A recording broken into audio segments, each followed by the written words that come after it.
This is Patrick Pennyfather. That's my co-instructor for the semester in alternate realities. And this is my colleague, Bernard Riquet, and he is my colleague for the semester in alternate realities course. So the semester in alternate realities is the new initiative that is based a little bit on SFU semester dialogue model, in that it's an intensive 15 credit course. We basically redesigned the course from scratch. And the idea is really that in the context of using emerging technologies, right now virtual reality in a positive context. So we really challenge people to do something meaningful with it. So in other words, the students would create projects that had to do with, in some ways, improving the human condition, bringing awareness to issues, maybe provoking ethical action on behalf of the students or on behalf of the users that they created VR experiences for. Finally, people actually understand what I talk about. If you look at the majority of virtual reality experiences that are publicly available, we could argue that most of them are for entertainment. Most of them are for someone to escape reality, which makes sense because sometimes it can be difficult to be in this reality. And it gives immersants or users an opportunity to have fun and explore games or explore different types of experiences that they might not be able to in the real world. Experiences that are not just about entertainment, but they're also about transformation. In order to challenge the students to create transformational experiences, we ourselves in the design of the course have to embed transformational experiences for the students. And how we do that really is reversing the typical way that students learn. How do people really shift toward the positive?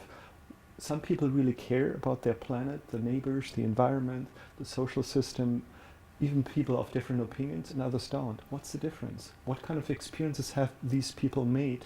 And is there a way we can give more people access to such experiences? So the question of how do we design a course to inspire students to create different types of VR experiences beyond just entertainment-based, experiences that have the potential to be transformational. Fantastic question.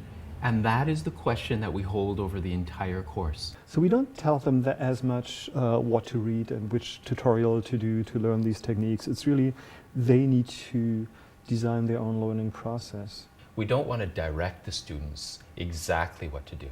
We want to give them the tools, and one of those tools is self-reflection and reflecting on their own ideas.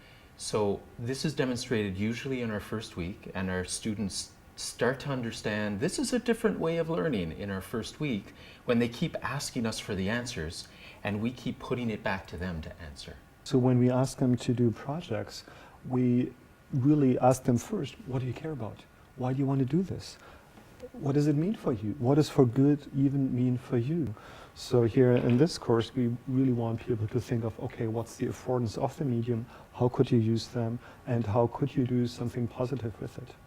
For this whole project, it took about around 3 weeks to prepare. The very first idea and the very step is to come up with an idea for good, right? There was a lot of ideation process going on. What the instructor wants us with this project is to ideate and sketch for like 80% of the whole project. So part of the responsibility of the course and learning in the course is given back to the student. And we are saying to the students, this is fantastic that you want to learn this. Now you have to direct your own learning. We're going to support you because we know all the resources. Maybe not all, but we know many resources that we can direct students to. But at the same time, if a student says, what type of transformational experience should I build, Bernard and Patrick? Then our responsibility is to say, which one would you like to build? And why? And why? Professors and your classmate will push you to do more critical thinking, but in this course, they push you further to see what you can come up with to do the best project that you're able to do in 2 short weeks for one project. So there's no simple recipes for creating experiences that work. Otherwise, everybody would create them. You can't just throw people into VR and expect that they're suddenly immersed and present and so on, and then switch it off afterwards, and then they're changed happily after. For future designers of VR for good experiences, One of the things that I would suggest is to really focus in on the story that you're trying to tell, because VR offers a different type of storytelling and a different type of engagement with the user or the immersant. It's your responsibility to guide the user through a story that's going to engage them, that's going to captivate them. You're also responsible for drawing their attention where they want to go, and whether that's using the visual field that you're providing. But what we wanted to do is we wanted to have more of an intention of how can the VR experience add to social goodness or social good? How can it improve the social condition? How can it make our planet a little bit better?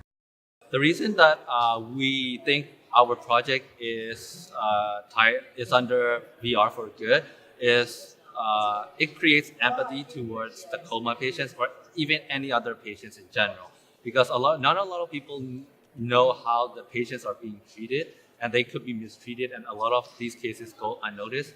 And by doing this VR, I think people can get more empathy towards. Our project is called Restless Sleep, about a coma experience. A lot of people think that coma patients have no relation or like contact with the outside world, but in reality, they are. They are trying to, in their mind, they are trying to interact with the outside world, even though they don't show any movements.